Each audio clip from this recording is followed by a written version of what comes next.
কি করো বাবা? গোসল করতেছো? রে বাপ রে বাপ।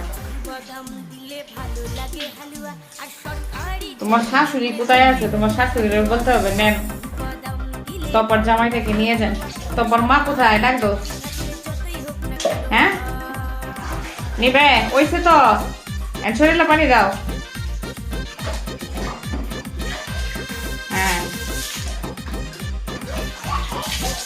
দেখি কিভাবে পানি দাও।